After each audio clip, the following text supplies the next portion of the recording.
The Hustle Share podcast is brought to you by Payoneer, a digital payment platform that provides online money transfer. With its fast, flexible, secure, and low-cost solutions, businesses across the world can pay and get paid globally. Visit Payoneer.com now. Also by Chatbot PH. Save time and effort for your business. Automate how your team does customer service, marketing, and key redundant processes, all by using a chatbot. Invest in your own chatbot now and use AI to run your business. Go to www.chatbot.ph. There's no monopoly on intelligence. You see the lowliest of your people in your organization, they have a few tips in their minds that when shared with you might turn out to save you millions. Welcome to Hustle Share, the podcast that features the daily grinds of unique hustlers around the world to show not our differences, but that our hustles are very much alike. Now here's your host, Ronster Bae-pyong. Welcome to episode 46 of the Hustle Share podcast. My name is Ronster, and I'm your host, and we are a proud affiliate of the Podcast Network Asia. And this episode is powered by Payoneer, a digital payment platform that provides online money transfer, empowering businesses around the world to grow globally. Now, before we begin the show, I'd like to remind you that there's a lot of adult language being said here, so make sure there's no kids around when you're listening to this. And also, I'd like to apologize in advance because the audio quality on this episode is not as great as it used to be because we recorded this episode in a karaoke booth in Singapore. So I'd like to apologize if it's not the best quality that you are used to, but I guarantee you that this episode is going to be very special because we're going to be talking today with a data activist. And his name is Wilson Chua. And this episode will cover how to use data for good because our guest today was able to solve dengue in his hometown of Dagupan, Pangasinan just using data. But before we begin and talk about that in detail, let's track back because he's going to share how he started out his hustle by being a CPA and how he was able to learn a lot of skills while he was helping out their family business. Wilson will also share how they used the internet to improve the lives of thousands of people in the Dagupan. But it wasn't easy because Wilson had to go through so many challenges early on to take their business to where it is now. Wilson will also share why he moved to Singapore and the advantages of businesses to work and incorporate in Singapore as well. And this is where it gets interesting because Wilson will now share how he shifted his career in focusing primarily in data analytics. And also, don't forget to take down notes because Wilson will share how to be a certified ethical hacker, how to get started in data analytics and the tools you need to be an expert at this, and how to use data to help solve big problems that the world needs. So if you're ready to learn the hustle of a data activist, let's begin this episode right now.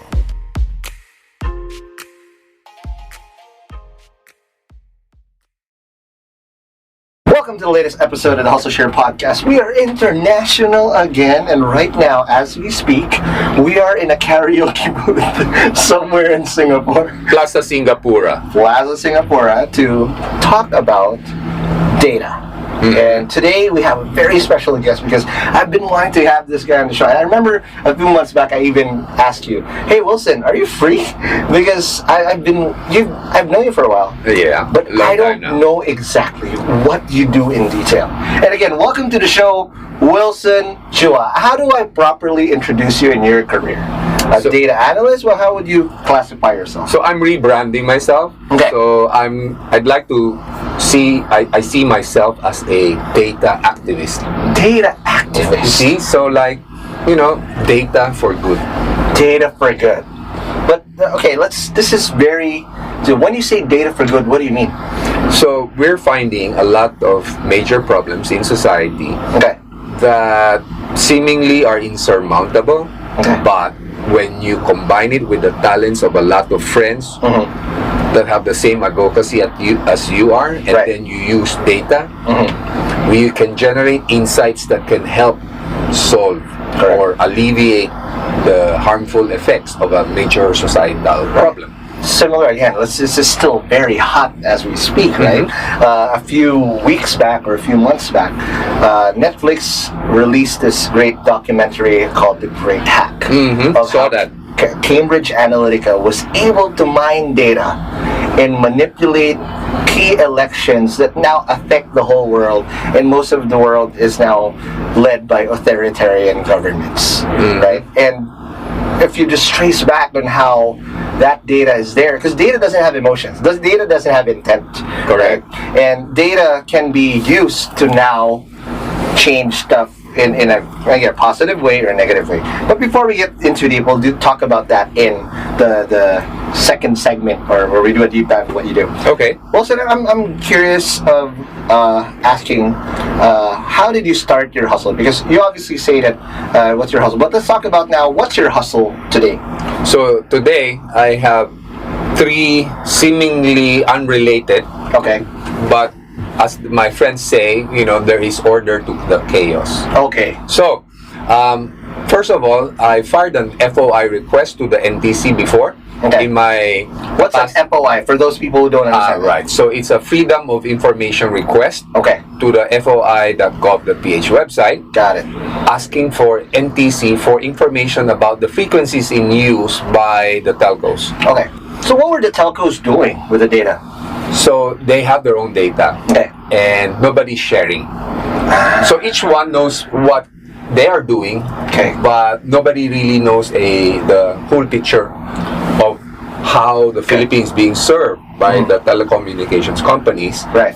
So we wanted to see, where are the weak spots, where are the underserved and the unserved areas, Okay. and also really measure the true bandwidth speed of our citizens in the Philippines. What are they getting for their money, right? That is just hearing that from the get-go in your first hustle now. This is hard because there's so much animosity towards each telco, and now there's a third telco coming in. I don't know how that's gonna stir the pot again, but yeah, it's an oligarchy per se. There's a few players, they're in a frenemy state, but they will never share and expose their ass. So we're thinking, hey, if you're a government agency and you don't have the data, how can you expect to manage and to govern as a government agency? Right. You would be a captured agency. You're at the mercy.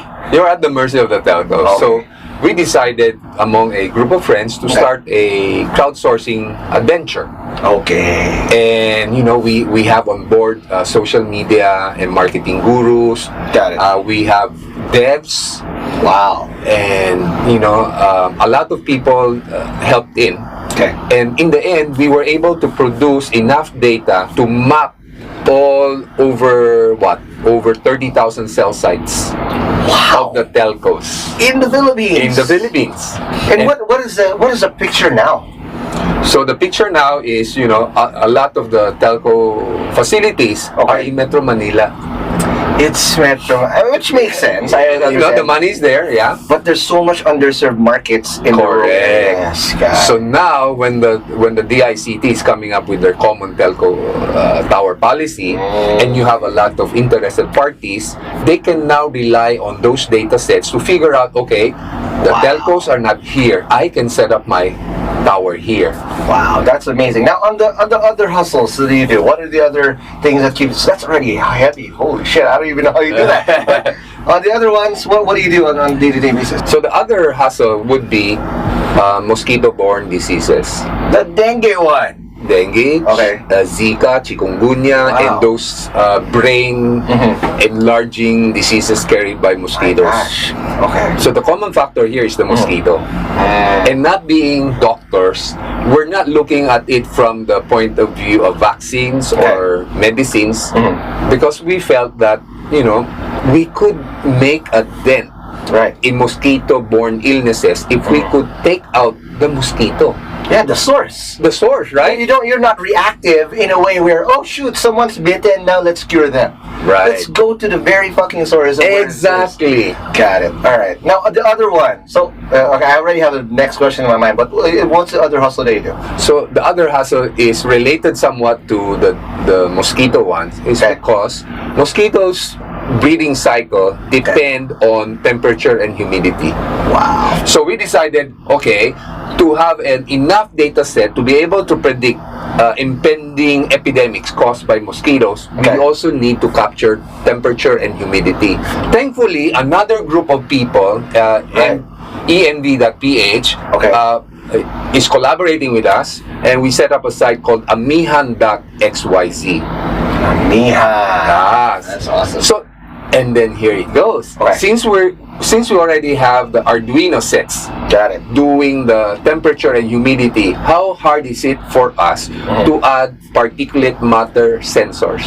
Wow. I don't even know what that means. What's a particulate matter sensor? So it measures the number of small particles in the air. Wow. Apparently, there's this size called 2.5. Okay. If enough of it is in the air and gets into your lungs, it gives people an 18% increase in cardiovascular events. What? Yeah, nobody knew that, right? Okay, so all right, let me track back. Let's backpedal a little bit because you're telling me so many amazing things I've never heard from anyone. And again, we being Facebook friends, you always post about this. Yeah. But I want to know where it started. Let's backtrack and go ride the Hustle Share time machine now. Okay. Let's go back into your first hustle. So let's go to LinkedIn. Again, not sponsored by LinkedIn, but hopefully you sponsor us and whatnot. How did your career start out? Because you knowing all these things come in, right? And now you're officially a resident in Singapore. How did your fascination towards data and all these things originate? Yeah. So I'm a trained accountant by profession. Okay. UP Diliman, BSBAA, batch 79. What does accountancy have to do with data? But okay, well, it makes sense. All right. Well, so we're, as accountants, we're trained to balance figures. Look at the data and look at the numbers. At the 79, what was that? 40, 50 years ago. okay. It was just numbers. Got it. But those numbers are now being collected by people. And if you collect enough of those numbers, that becomes insightful data. Got it. But okay, so from that point on, did you do any local work in the Philippines? Because I asked you prior to recording this, you said you've been here 10 years. But 10 years is just a part now for you. But how did that come? So after being an accountant, did you go CPA right away, or did you veer into IT right away?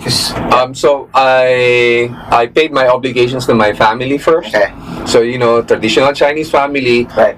You don't work for others, you work for your dad. Got it. And the business was? Lumber and construction supply. Wow. And this is based where? Because you're originally from Dagupan, were you? Correct. Oh, yeah. so that's where the family business is. Got it. So while working days during the days, I was studying during the nights. And what were you studying? Whatever I could get my hands on. Wow. And then here's this thing. Okay. One day there's this thing called BBS. What is BBS? It's a bulletin board system. You dial using a modem into Manila, and then somehow you can get things that is not available in Dagupan. Right.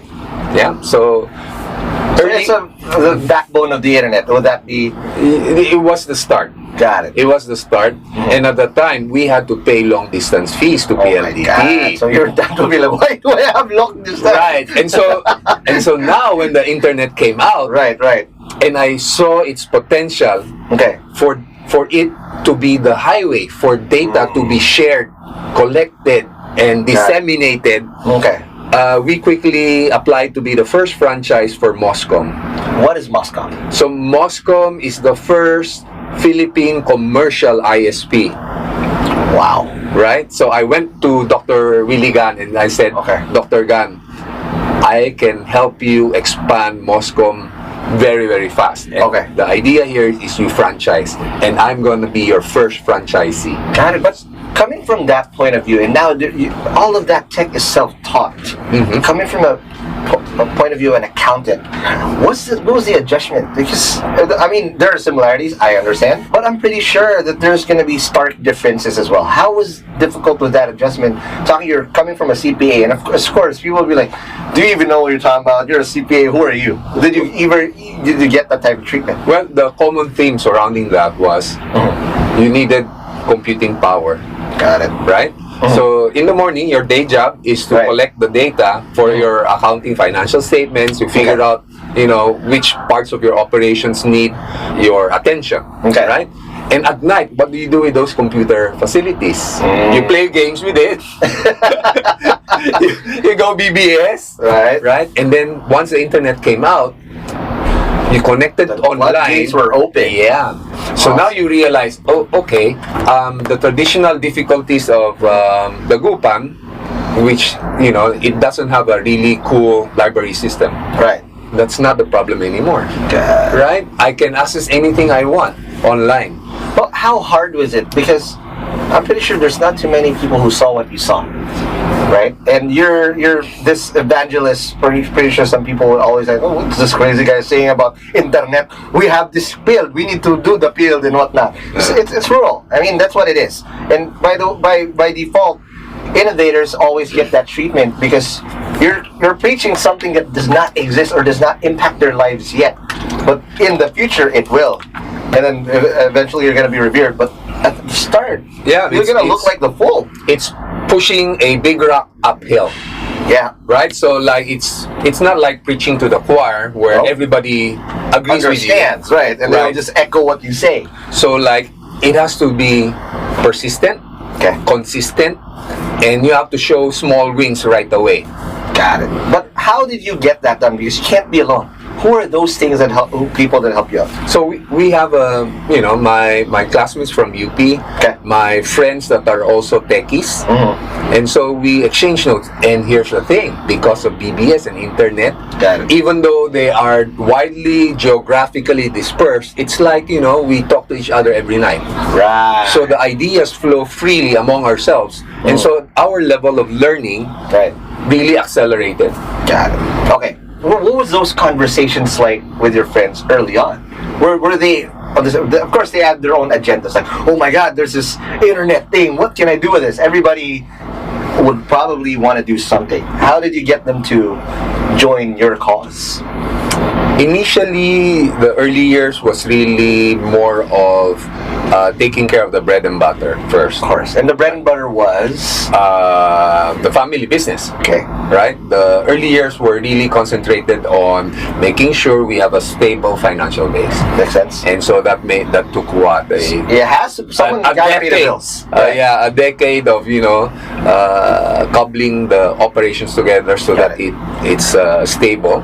And then I'm pretty sure you learned some skills that would help you prepare for this voyage that you're this crusade technically that you're gonna, because you're just like what Jack Ma said, right? Look for, when you're in your 20s to the 30s, work for a good boss. The good boss was probably your dad or your family. Well, well, sad to say, when I finished my studies in UP, I was a terrible boss. Okay, got it. Now, what were those learnings that you then learned in your early 20s to 30s that you were able to apply now to those things?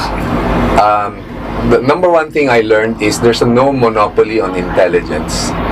You see the lowliest of your people in your organization, they have a few tips in their minds that when shared with you may turn out to save you millions. So always listen. Alright, now let's take a quick break, Wilson, and when we come back, let's talk furthermore into your career and how you're now able to impact millions of lives and thousands of lives with data, and how you were able to now hone this craft very well. But more of that after the break.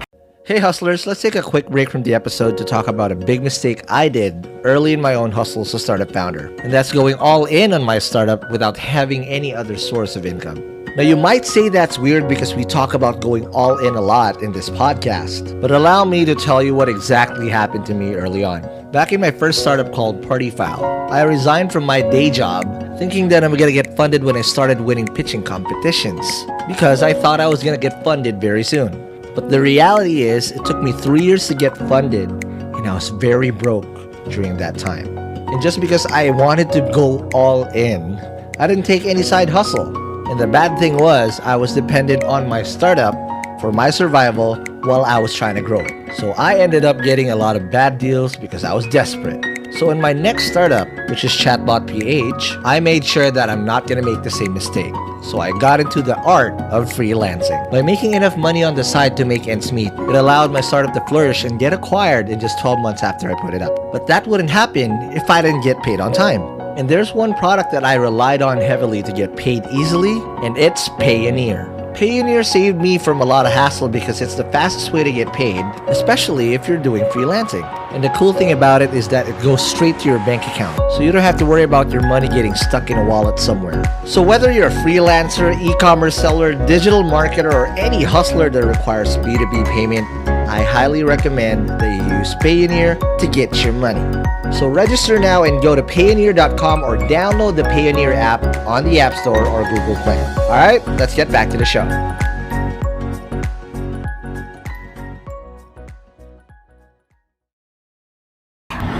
Welcome back. We're still with Wilson Chua, who is a data... How did you again? Data... Activist. Activist. That's just what this episode is going to be called. The hustle of a data activist. So prior to the break, Wilson, you talked about, how you're able to now hone those skills and learn from the time of the business. What was the time when you said, all right, my time to jump, it's on me now? What was that business first? So remember, we were an ISP, and before that we ran a paging business. We were also the franchisee for Easy Call Communication. Got it. So Easy Call, Packet Bell, these are things the younger generation will never know. Google it, pagers. Pagers is how we communicated before. Okay. So the insight there was, people will pay for communications. Yep. That's the key insight. Because back then, it took ages for a telephone landline to be installed. Wow. Just shed some light for those people who are young ones who have no fucking idea, because right now everything's instant. You go to a store, everything. Before, how hard was it to get a landline on? And these are the ones that are, what do you call those? The landlines, the copper cable. Yeah. So, usually it's a year. Year? It takes you a year. So. That's why there's telephone booths before. Exactly. That's where you're Superman. If you don't understand why the hell Superman goes to, if you're a kid listening to this, that's what it was for. Because it takes forever. So now once I make it sound like it was a very sharp insight, but it was something that in hindsight. Okay. In hindsight, so this is what I did. But during that time was like, no, I didn't see the bigger pictures then. Right. But now, on hindsight, it's like data communications. Got it. So once you have data communications and the internet came out, it's data storage. Got it. So because before, all that communication, where were you storing it? What was it? Just went through the door? It was out there on the internet. And then we decided, hey, it needs to be stored. So we set up a web hosting business that later on became a data center. And this is not before cloud. The cloud does not exist. How do you store, and what was that infrastructure like, and what are the things you had to take a hold of to make that work? A lot of very capable partners. So I'd like to do some shout outs. Let's do shout out to my alumni. Like Francis Vidal. Okay. And John Christopher Ko. Okay. Two of the best people you could ever hope to work with. Okay. We had nothing and they made something out of nothing. God, no. So John is now in Australia. Francis is in Manila. Okay. And what did they do to help you get this done? So we didn't know a lot of technologies back then. Right. Security, zero about security. TCP/IP, what's that? Debit credit, that shit. So we had to learn a lot of things very, very fast. Okay. So we got like hacked every day, every week. Got it. And finally we got fed up with it, and so we invited, and we were, not a lot of people know this, but we were the ones that put in EC Council's certified ethical hacking course in the Philippines. Ethical hacking. Yeah. So again, for a common man, in layman's term, when you say hacking, by default, there's a negative stigma to it. But when you say ethical hacking, what is that? What is that in that context? Well, so like, it's not going to be enough for 1 hour. Right. But in a short version of it, what was that? So the course teaches you how to hack, so that you know how people hack you, and you can be one step ahead and protect yourselves from the attacks that are coming. Absolutely. Yeah. So this is basically preemptive, right? Yeah. It making sure that, okay, I will destroy myself to So like, when you hack and the tool says, this is available or this is effective only if the system is not patched. Wow. So now from the other side, from the good guy side, so that's the reason why we need to patch. Yeah, so it's things like that. That is amazing. And how are you able to now help other companies and help? I mean, this is all building blocks of what we have now from a call center industry, data storage. You have that as a backbone or the manifesto. Yeah. What was the hardware like in the back end to make that work? Because there's no cloud right now. Everybody's easy because upload, boom, you don't know where it is. Yeah. So that's where Francis Vidal was instrumental. Back then, when you started out, everything was bare metal. Wow. You wanted to host something, bring your box. So you like can relax box. so like the data center was a room full of servers. Right.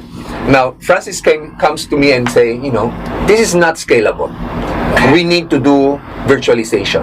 Virtualization. What year was this? Back when the cloud wasn't even invented yet. Wow. So he was the guy that said to me, we need to invest there. Yep. So we did, and we did not look back. Wow. So now, I'm pretty space efficient. Okay. In the same amount of space, I can host something like a factor of 20 times more. My God. But of course, also maturity and timing. Exactly. But back then, what were the early challenges? Because again, there's only a few who would understand that. Probably in 10, you'd be lucky to get 2 or 3. What were those early conversations like with the corporates? Like, hey, you need a data center. I'm here. And how was that evangelization point to compare to what it is now? We were very, very, very far ahead of the curve. So when we were trying to market, people were saying like, "What's the internet?" So how can you? 3 years ago, it's like, what is a chat box? They don't even say chat bot. They say chat box. Yeah. What is a chat? It's not a fucking chat box, motherfucker. So same boat. Okay. So but how difficult was it? Because I had a demo. What were you bringing? The whole box, the whole thing? What were you doing? How did you do that? So the proof of concept is the actual sales we can bring in for the clients from overseas. And from your point of view, you know what they would look like because of the accounting background. Look at your balance sheet. You're going to be in the black in X amount. Yeah, so it's like ROI. This is your investment, and this is what the additional revenue will come in. Right? So like it's a no-brainer. You don't have to. You make the technology transparent, a black box. You don't have to know about it. Exactly. You just know that if you put this money in, this is how much money you're going to get. And that's a good advice for startups now, because even whatever stage you're in, you don't talk about the features, you don't talk about all these things. What is the prime benefit to that user to improve their life, or especially if you're B2B, how's that going to make you more money? Exactly. Right? And there's the first mover advantage. Imagine you're the only hotel in Dagupan City with a website. Boom. Right. All these foreigners, how are they going to book? Correct. Who are they going to book with?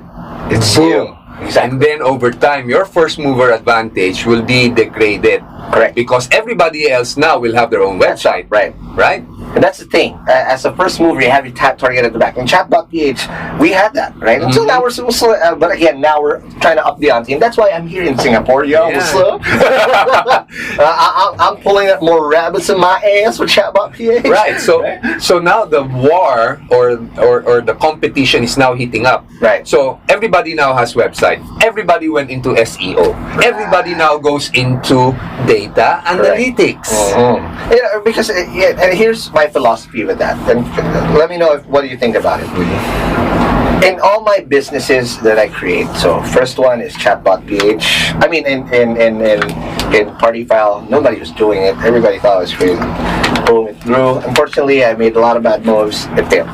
Chatbot, boom, first mover, blazing fast, right? Blue Ocean. Blue Ocean. And now I'm doing another business called Podcast Network, which basically will then be another way for me to trailblaze something that nobody saw. All right. Because I believe that if you're following a trend, you're too late. Yeah. Because someone already thought you're just going to be playing catch up.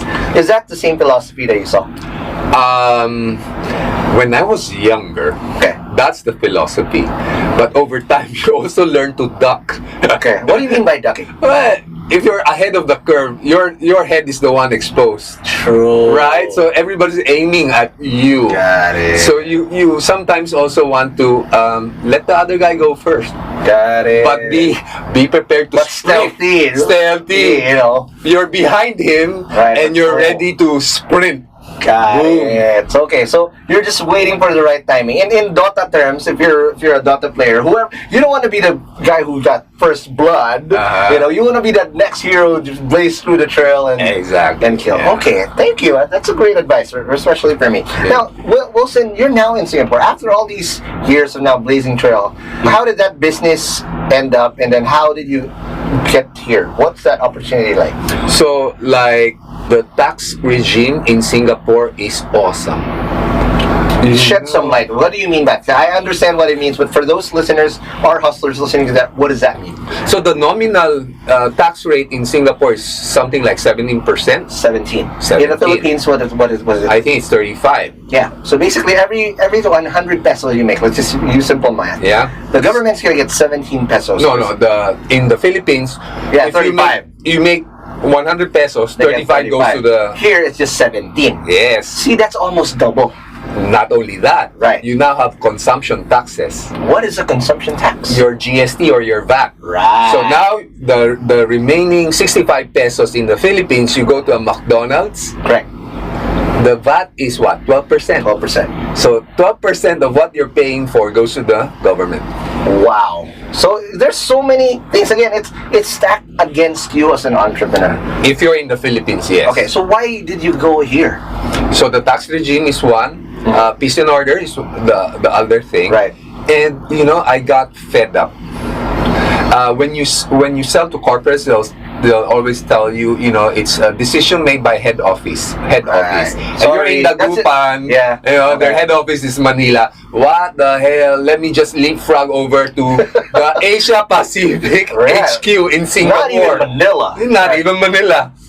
Bye-bye you guys. Right. So that was the main catalyst. Why? How difficult was it being did you get the underpass from a Filipino to migrate here? Because what if someone's listening right now? Yeah. Say, hey, you know what? I want to do that move too because my business is stuck somewhere here in the Philippines. Maybe I need to go to Singapore. Because just a little side step as well. I did that too for Chatbot. Yeah. I didn't incorporate in the Philippines. I incorporated here in Philippines. Dude, overnight. I remember suggesting that to you before when we met. Absolutely. Yeah. Overnight, I got very fast. Yeah, and a tax break for 3 years up to 300,000 Sing. I will not get taxed. Do you know how much? That's a lot of money. Right? If you go overboard that 300K SGD, that means you have a really good business. And you wouldn't mind paying the tax. Exactly. Because you already get a heads up, a head start. For you, how difficult was it and what was the benefits you got So another shout out to my sister and brother-in-law, Julie Ang and Lim Teng Han. This is for you. Hello, shout out. Yeah, so I was visiting them one day and they said, Singapore is maluwag. What's maluwag in English? I have no idea. So the lenient. It's very easy to apply and get in. At the time, that was like 10 years ago. Okay. So they said, now is the time. So I asked them, what do I need to do? You just file a business plan and pay $10. What? Okay, no brainer. All right. Boom. But did you also need to have a local Singaporean director? Yes. Which is your brother-in-law? No, you can hire them. There's actually an entire industry of Singaporean citizens that can stand to become your corporate secretary. I was fortunate for Chatbot that I had a good friend. Shout out Jonathan Chu for we go way back and we're really good friends. You're saving like $2,000 to $3,000 a year. Thank you. That's the rate of our friendship, Jonathan Chu. Thank you, man. Appreciate it. Okay, so from that point, what happened next? So we were approved. Okay. So we had to set it up. Right. And by then we already had our call center in operations. So it was a Singaporean base from which we can get more business from the Asia Pacific companies. Right? And the ops was where? So head office was here. All the money technically needs to be funneled back here at one point to declare the earnings. But the operations were where? Still in Dagupan. Singapore Dagupan. Correct. Wow. So not a lot has been said about this, but one of the features in Dagupan is people there are more loyal. Loyal. What do you mean by loyal? In what way? So like, you go to Manila and you can see the turnover rates in call center, very, very high. Yep. Yeah, our turnover, while it still exists, is much, much lower than the ones you see in Manila. Absolutely. Right. Okay. So tolerance and loyalty also, I guess. Exactly. So what do you think was a factor in those? Because aside from our Manila listeners, we also have a lot of rural listeners from the Philippines. That may probably shed some light that can be a business advantage for them. Correct. If they're gonna set in a role, because it doesn't have to be in Manila all the time. Right. So much more opportunities outside of the Remember, as the cost of internet goes down, yep, and the rate of and the traffic in Manila goes up. Right. Why do you need to be in Manila? The internet is a great equalizer. As long as you have the bandwidth pipe into your place, no traffic, cleaner air. And we now have the data courtesy of Amihan.xyz. There you go. Right. Shout out to Amihan.xyz. Yeah, we now have the data. We have cleaner air. Absolutely. But from a business point of view, I think this is where one caveat as well that I've seen the tendency. So there's this new wave of non-Manila entrepreneurs, and they do it via the freelancing market. I like that. I actually do, because I was a freelancer too. But sometimes what's lacking is the community aspect of it, where I'm covered, I'm good, I'll flex my new house, I'll flex my new car, blah blah blah. I think the next step we need to take would be to look at your neighborhood and see how can I provide that person a better livelihood, knowing what I know. And I think that's what you did here, because you didn't just like, all right, I'm cool, I'm the hero of the town, F all of y'all, I'm not gonna do that, right? You look at the bigger picture and say, all right, let me provide jobs. Yeah. To uplift the whole town, where it's not just me who's hero, who's pogi, right? It's the whole... Let me cite some statistics. Okay. Before us, we were the only call center. So, let me cite some numbers. Okay. While we were the first call center in Dagupan, 10 years later, there are now mushrooms of call centers in Dagupan. And most of them are our ex-employees. And how do you feel about that? Well, I feel happy. Exactly. Right? Because you now opened up so many more opportunities. And that's what entrepreneurs do. Yeah. You're not supposed to be selfish about things. There's a community aspect. Exactly. All right. Now, let's take a quick break. And again, look forward to how you then maximize all of these learnings while you're in Singapore. But let's talk about that more after the break. Effective automation is the best way for businesses to stay competitive. And having a chatbot for your business lets you easily automate and optimize sales, marketing, and customer service in the digital age. Chatbot PH will build, train, maintain, and market your chatbot across all messaging platforms. Our team uses the latest AI technologies to enable you to better serve customers 24/7, 365. Set a meeting with us today.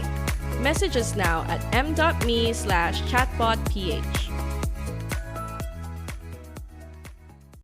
Hey hustlers, this is Yudes. And this is Ingrid. And we are Kudazzers, a podcast for and by Filipinx, millennials, and edgers. Kudazzers offers crass humor, delinquent wisdom accumulated through years of agonizingly middle-class trove of experience. Catch our episodes every Mondays, Wednesdays, and Fridays. And don't forget to like our Facebook page and follow us on Twitter and Instagram at Kudazzers. That's Kudazzers. You can catch our episodes on Spotify, iTunes, Google Podcast, and Anchor. So that's all, and bye, Bye, hustlers! And we're back for the final part of the Hustle Share podcast. We're still in Singapore in a karaoke booth. I swear, I'll take a picture of this and I'll upload it somewhere and just see how OG we were in this one. I'll take a picture. But Wilson, before the break, you also mentioned that you're now in a call center industry. All these things are happening in Dagupan. What else did you do here in Singapore? What that took to the next level? Especially with now, I'm pretty sure you're obsessed with data. Like that. Yeah. So I got introduced to data while I was taking my master's degree at NUS. NUS. Shout out to my classmates in NUS. What up? Asia Pacific's number one. There you go. Number one. This is not just Philippines number one. This is creme de la creme Of Asia Pacific. of APAC, right? So, what did you learn in NUS? Because there's one more NUS alumni that was here before. I think it's Brian Koo, who is the president. I never knew he's NUS alumni. Yeah, if I'm not mistaken. So don't quote me on that. But he studied here, Okay. right? So a lot of Hustle Share past guests here always studied abroad. I want to get the perspective of what you learned on a master's degree here in Singapore. So you get to increase your network of friends. Not right? just Filipinos, because Nanyang or Singapore, right, and whatnot, or Asia Pacific, we're actually, the Philippines is the odd man out, because everybody here in this trail is super interconnected. Indonesia, Malaysia, Singapore, Thailand, whatever. It's interconnected. We're in a row and we're outside of the road, per se. So what I like about NUS is they practice diversity. So the cohort that we're in comes from all countries. Okay.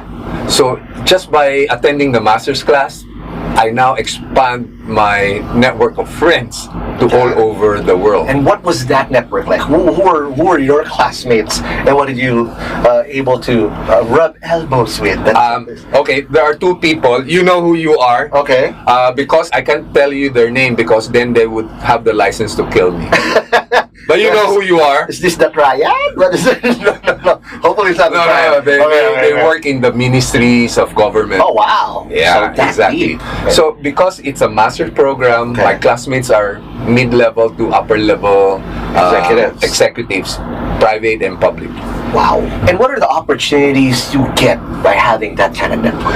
Well, you have first-hand perspective. You gain an insight and perspective into how people of different cultures think and what values they place. So things that we value so much may not be that important to them. Got it. Right? So like, if you have a burning house, other cultures, they may take out their photos. Right. Because that's the most important thing for them. As it's the Frigidaire. What about my Frigidaire? Those are the things like it's an eye opener. But then I get to be exposed to new ideas. Got it. The tons of reading. And that's where I got first exposed to data analytics. And what now? You're a data activist, you say. when you say data analytics and you've been exposed to so much data, whether it's in a ledger or a balance sheet, now it's through a call center or a data center, what type of epiphany did you get out of this view? So when I saw the data analytics tool, I saw them over a longitudinal basis.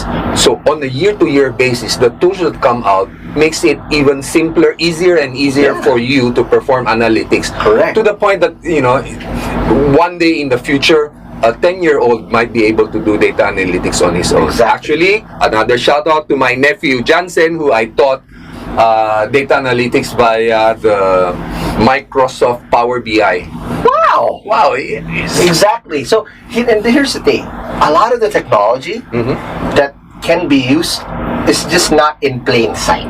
Yeah. But you need to be able to get that. Just like data, it's actually just right in fucking front of you. Especially if you're a B2C app or a anything that has customer facing. It's what you do with that data that's important. Because again, in the great hack, I'll step back. We're now in an age where data is more expensive than oil. Yes. For the longest time, this world. Data is the new oil. Exactly. Yeah. Data is the new gold. And so, because other people also think that way, they're setting up silos. Exactly. So now, for public good, we're frustrated by the fact that we can't get the data that we need to analyze. You are no good. Even if you are the #1 champion in data analytics, if you do not have data to work with, That access. you do not have access. So there's always two ways, right? I mean, it's chicken and egg sometimes. Whether you gather that data manually, Cambridge Analytica style, and whatnot, or you mine it from someone who's been sitting on it and doesn't know what the fuck to do with it. Yep. Right? So what's the proper strategy to get that, given that you say it's not in plain sight? How do you get that data and to analyze, and what's the move? Because at the end of the day, data is supposed to, it's an old saying, numbers don't lie, right? So what is an action that you need to take? How do you then get access? You said this is all siloed. How do you get access to that? You keep on expanding your friends network on Facebook. So that's why every now and then you will see, hey friends, I need this and I need this. Looking for recommendation. Looking for this, looking for that. And you'd be surprised. A lot of people PM me and, Wilson, this is what you need. It's for a public good. I'm willing to share this with you. Boom. And that's it. I think that's one thing a lot of people should also learn. Don't be afraid to ask. Because you have nothing to lose. Probably you're hiya. And Filipinos are always hiya. Like, I wouldn't ask for this. Whatever. But dude, that can open up so many doors. But you have to be intentional about what you ask. Always. Alright, now Wilson, after the Singapore thing, what did you do anything else data driven that we're able to do in your call center? What was it now? I'm speechless because I'm doing a lot of things. So, which one of the advocacies would you want me to focus on? I guess let's talk about the hottest topic right now in the Philippines. Because recently, I mean, that's not recent, this is 2016, this article that you did, experiment, where again, in the Gupan, you were able to literally almost eradicate, or fucking eradicate the whole proof thing. of concept. It's not eradication, but proof of concept that data can be used for good. So to sum it up, Wilson was able to solve the dengue problem in the Gupan For a small place, for a limited time. Yes, using data as the tool. How did you do this? And share with us how you were able to do it starts with a cholera epidemic that happened in London, 1854. Wow. Yeah. None of that's supposed to wear. So this is another Jon Snow, not the Games of Thrones Jon Snow. No, okay. This is a doctor, Jon Snow, who was arguing with this other doctor that says, at the time they were thinking cholera is spread by air. Jon Snow said, no, I think it's spread by water. Wow. So apparently Jon Snow knows something, not nothing. And you know what? So what Jon Snow did was he got all the patient data for cholera. In 1854. In 1854. Handwritten somewhere. With a papyrus. No, I'm just kidding. So he got all the data and knocked on each door and interviewed each of those patients. Wow. And then he marked them on a map. Okay. So visually, he showed people like, this is the cluster of cholera. and in the middle was the Broad Street pump. Wow. So he says, they finally settled the argument of whether it was spread through water or through the air. They took out the pin of that hand pump. And that was the culprit all along. And the cholera epidemic went away. Got it. So being inspired by this, I mean, cholera is a different beast because we're in dengue or any other mosquito-borne diseases. We're just a different animal, literally. Yes. Right. How did you address this? What was the problem in Dagupan? And how did you map it out in solving dengue using that same approach? So, first of all, Dagupan became the epicenter of dengue epidemics in Pangasinan. It had the highest number of dengue cases. What numbers are we talking about here? I don't have it off the top of my mind, but I can Roughly. tell you it was the top in the entire province. So at the time, the Department of Health, the Regional Infectious Tropical or Whatever that is, the surveillance department gave me the data for 3 years of dengue. What I asked for is data on patients and addresses, so I could compute the cluster similar to what John Snow did. Got it. They gave me an additional data which I did not ask, but which proved to be the pivotal. Right? They gave me the age. And what did you learn about the age? Majority of the dengue patients are children. School-going children. At around what age? Like, what's the range? So, like, from between 8 to 16. So they were bitten in schools. My God. So now that we know they're being bitten in schools, all I had to do was to fire up Google Satellite View to look for schools that are surrounded by water. Got it. Right? So simple. If I tell you, it's logical.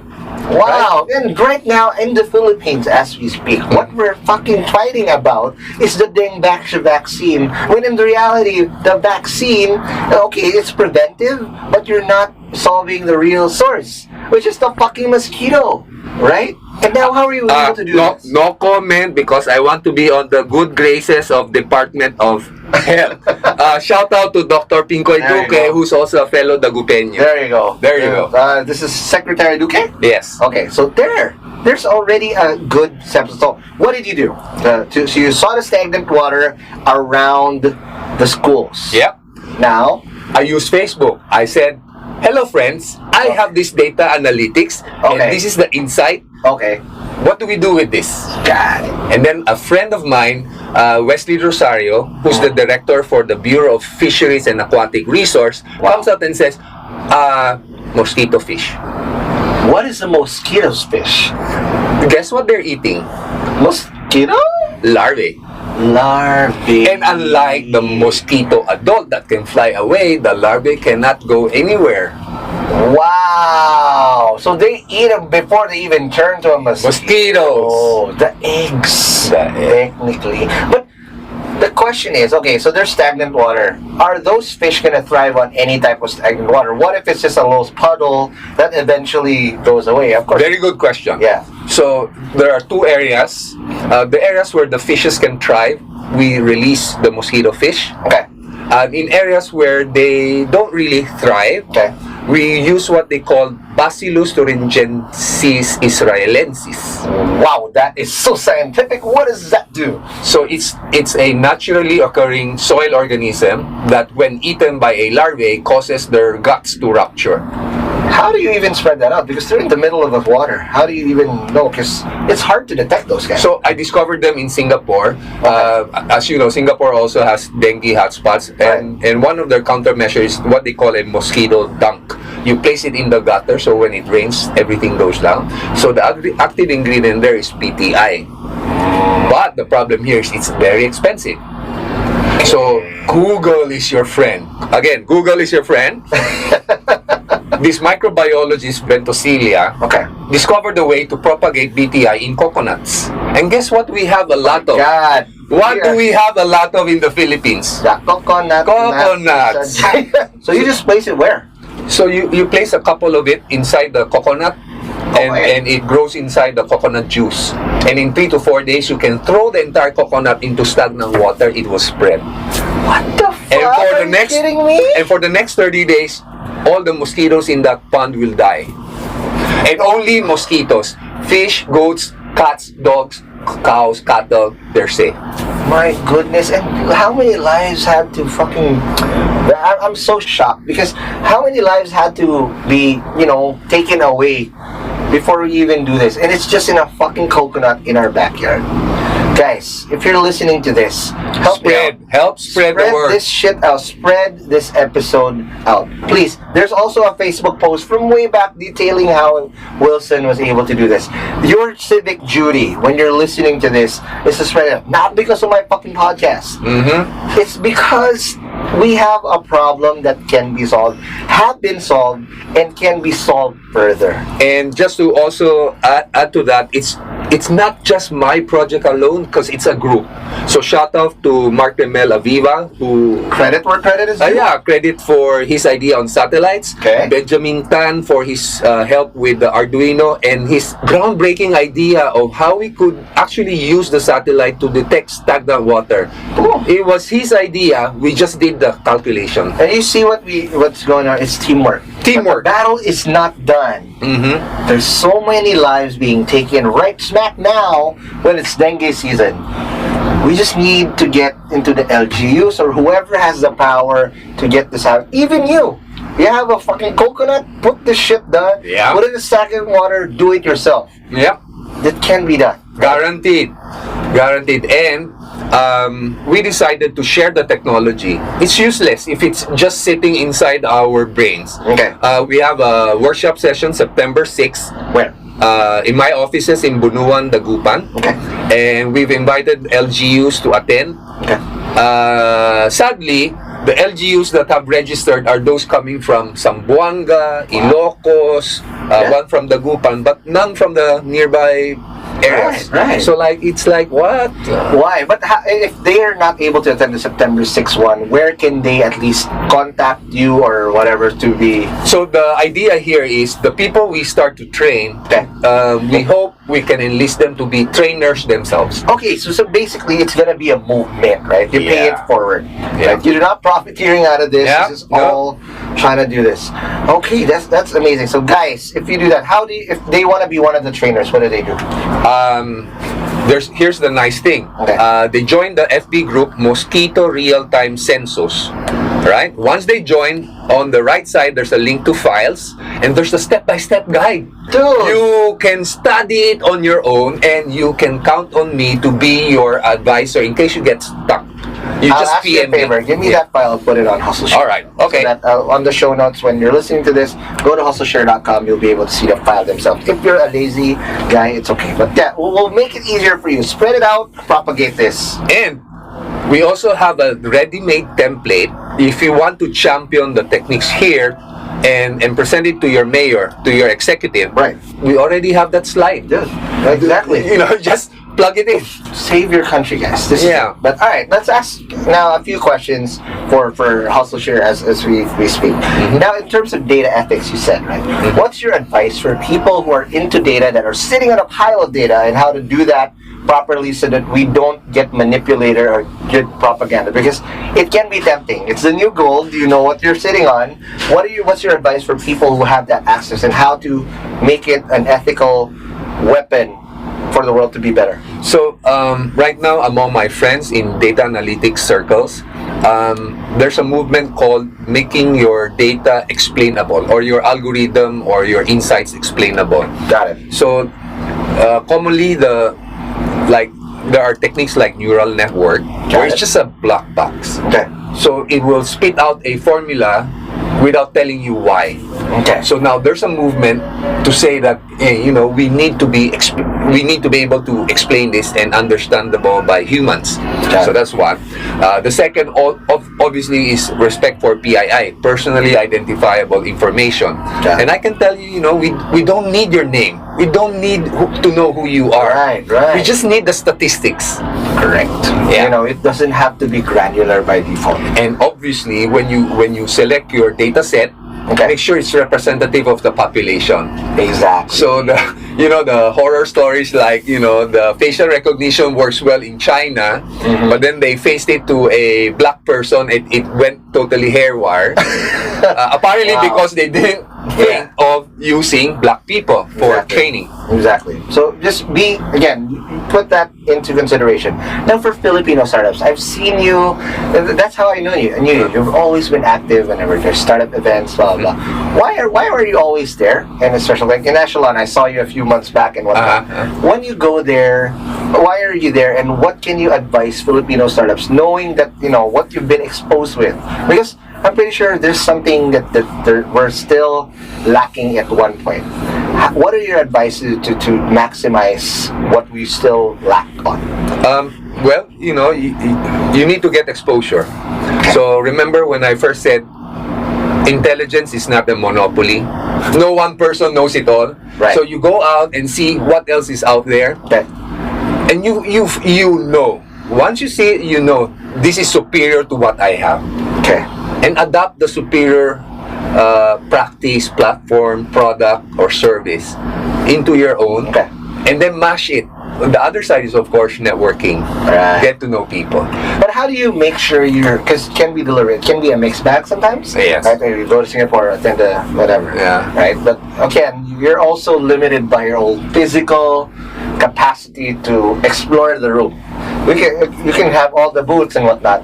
Is there a certain technique that you've learned to be able to find the right ones and be deliberate rather than going shotgun? Like, I'm only gonna go after these guys. I've been fortunate to have a team of my own. Remember, we have a call center. Right. We have our very own social media monitoring team. Right. So someone's stalking you. So before you go, okay, this is where I'm going. Okay. Where's the buzz? Got it. Okay, so that's it. And if you don't have that team, you can do that yourself. But what do you look for when you're looking for that buzz? So areas of my interest, like AI, data privacy, security, anything to do with the cloud. These are the technologies I'm looking at. Yeah. Okay. Advice for people that want to venture out here, knowing you've been here how long? Over 10 years. Wow, it's a long time. Yeah. And so, what are the pros and cons of doing business here? Because of course, we understand the pros, but also Singapore is one of the most expensive markets out there. Right? What would be your advice for people who want to follow into that trail of doing it here and staying here, whatever?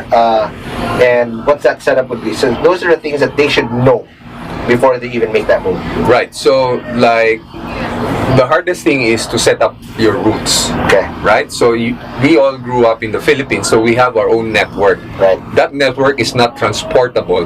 Got it. Right? But then, that's the con, but the pro is, once you set up your own roots in Singapore, you can act as a bridge for both your Singaporean friends and your Philippine friends to do some sort of transnational business together. Got it. Borderless. Got it. Yeah. All right. Now, in terms of con, what are the cons? Expensives? It's highly competitive here. Right. And the level of, the Filipino attitude of pwede na yan. Just won't cut it here. It won't cut it here. So, So like, So how do you then battle that? If that's that's what we're dealing with. So you better make sure you can deliver. So it's really reputation. Yes. It's a reputational economy. If you say you're going to do something, you do something. Back it up. Yeah. All right, sounds good. And in any market, that's what it is. Walk the walk, talk the talk. Yep. That's it. All right. Last question for those people that want to study analytics and properly harness this gold mine. That's what it is.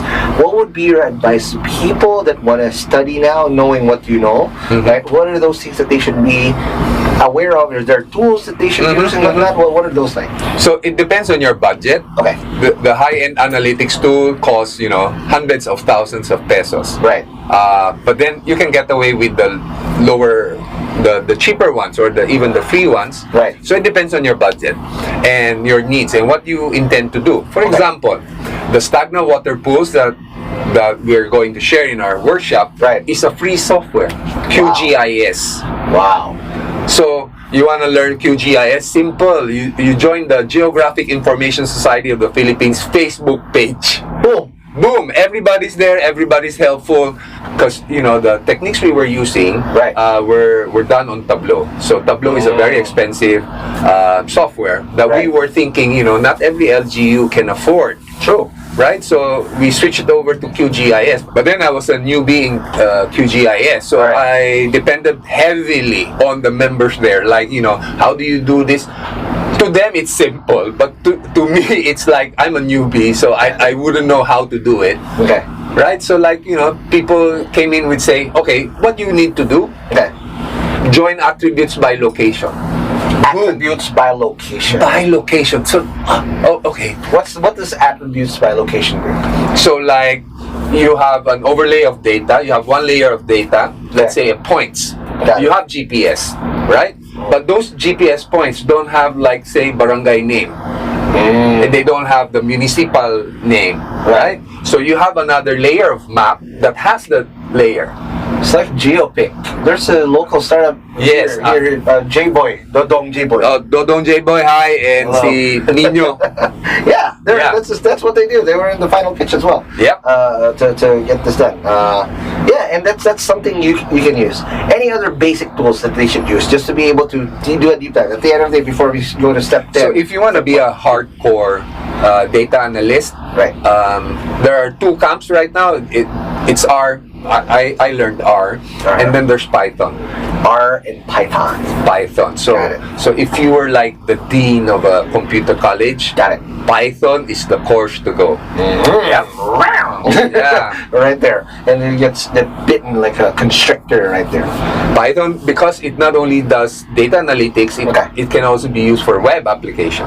Got it. Right. So, and that's what majority of the people are doing right now, whether it's that or not. Okay, now Wilson, again, thank you very much for being here in Hustle Share. This was probably the most difficult episode we had to do, but we had to do this. Yeah. This is for our country, and thank you very much. What's your message for those people that want to get to know you more, ask you any questions and all that? How did they do that? Join our advocacy. We have 3. So again, projectbus.org for the internet. Okay. Improve internet in the Philippines. Okay. Mosquito real-time census for mosquito-borne illnesses. Okay. Amihan.xyz for our ambient environmental measuring. Yep. So those are the 3 advocacies. Right. If they want to message you or get in touch with you directly, how do they do that?